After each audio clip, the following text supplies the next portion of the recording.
Hello everyone, welcome to the video abstract of our paper named A Method to Determine Secondary Codes and Carrier Phases of Short Snapshot Signals. This method is mainly dedicated to the recently developed Snapshot RTK technique, especially for pilot signals such as the Galileo E1C signal. For snapshot GNSS signal acquisition, no data demodulation can be performed because the signals are too short.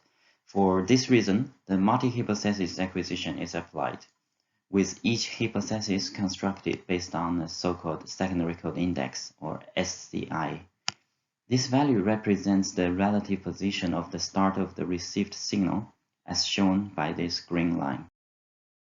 The problem of multi-hypothesis acquisition is that when the signal is really short, it is possible that the encoded secondary codes are exactly the same or exactly opposite for different SCI values.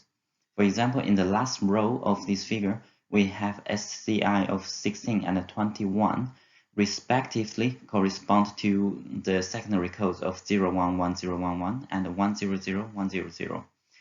And both of them can possibly result in the same acquisition peak.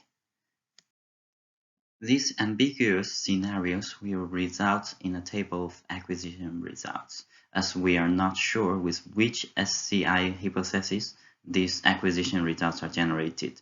Thus, we need to solve this ambiguity. We proposed a method by taking advantages of the transmission time differences that we can obtain from the course time navigation filter.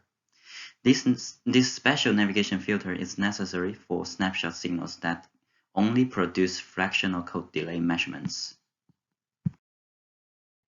With these additional transmission time differences among satellites, as shown on the top left, we shift the original ambiguous sets of SCI results by these values.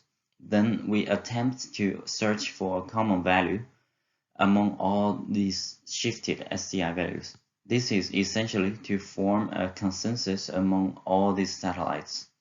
This can be realized by a voting procedure, for example. Finally, an unique SCI value can be obtained by shifting back these SCI values. The results of the proposed consensus-based method shows a clear advantage over the traditional method that only considers satellites individually. As can be seen, the probability of having ambiguous results in the end is much lower now for short snapshots. Thank you very much for your attention, and please feel free to contact us if you have any questions. Thank you.